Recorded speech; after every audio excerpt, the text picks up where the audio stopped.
I had always believed in loyalty, in trust, in the kind of marriage that survives the small storms life throws at you. But one day I discovered a storm I could never have imagined. My wife, Emily, had been cheating, and the truth hit me like a lightning bolt. The man she was involved with wasn't just anyone. It was someone I had trusted, someone I had considered a friend. I didn't confront her immediately. Instead, I pretended not to know. I smiled, made small talk, asked about her day, all the while storing every detail she revealed about her secret life. She believed she was untouchable, thinking I was oblivious, that I would never find out. She was wrong. The affair had been going on for months. I pieced it together carefully, noting suspicious late nights, unexplained texts, and the subtle changes in her behavior. But instead of confronting her in a rage, I waited. I let her believe that everything was normal, that her betrayal had gone unnoticed. This was the calm before the storm, the foundation of the revenge I had planned. One Friday evening, she invited him over while I was working late. In reality, I had returned home hours earlier, hiding in the study, listening and observing. The audacity of it stunned me. She had no idea that I was watching, that I had already captured evidence of their meetings.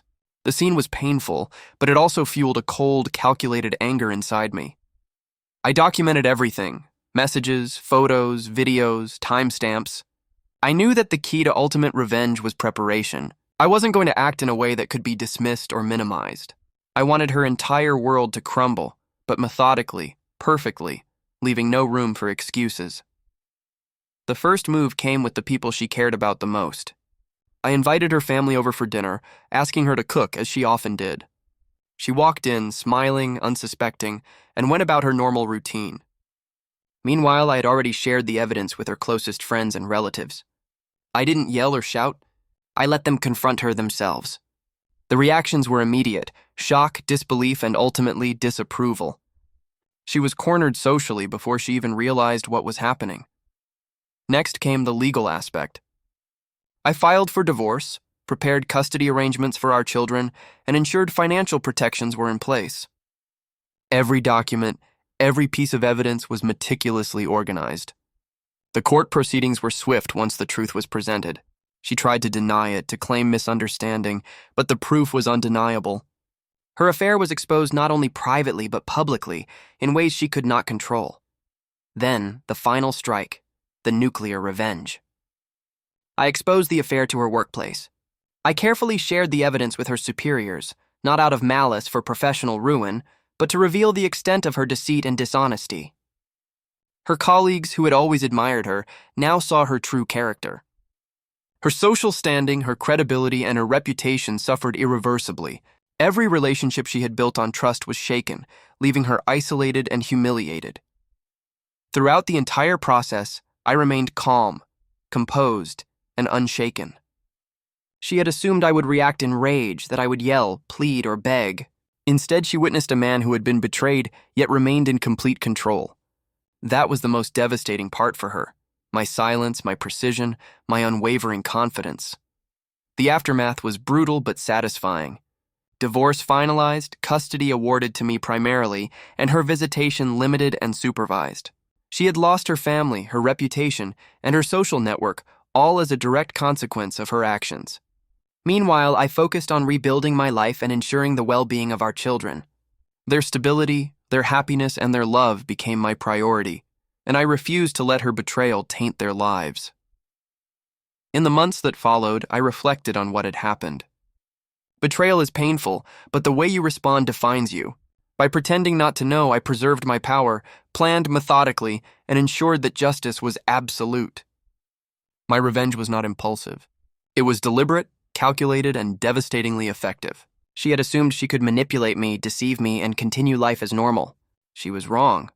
I discovered that real revenge isn't about shouting, violence, or impulsive action. It's about control, strategy, and timing. By letting her believe she had escaped notice, I ensured that the consequences of her choices would be magnified. By reclaiming my dignity, exposing the truth, and protecting my children, I delivered a lesson she would never forget. The home she had once shared with me, the life she had betrayed, became a sanctuary once more, filled with stability, love, and laughter from our children. She faded from our lives, her attempts at reconciliation futile, her influence nullified. Every attempt she made to manipulate or charm was met with silence and legal boundaries. She had underestimated the power of calm, precise action, and it cost her everything. Walking away from her betrayal, I realized that the ultimate revenge had already been delivered. It wasn't about public humiliation, though that came naturally from exposure. It was about reclaiming control, protecting my family, and ensuring that she faced the consequences fully and undeniably. My power wasn't in anger. It was in preparation, patience, and strategic execution. Now my children and I thrive in a life rebuilt around honesty, integrity, and security. The memory of her betrayal remains, but it no longer holds power over me. She learned too late that deception comes with a price, and that the man she thought she could manipulate was far stronger than she ever imagined. Sometimes, the most devastating revenge is silent, calculated, and unstoppable. It doesn't need to be dramatic to be effective. It only needs to be complete. By pretending not to know, I had ensured that every move I made was precise, and the outcome was absolute.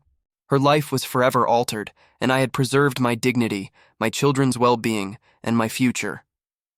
That was nuclear revenge, and it was perfect.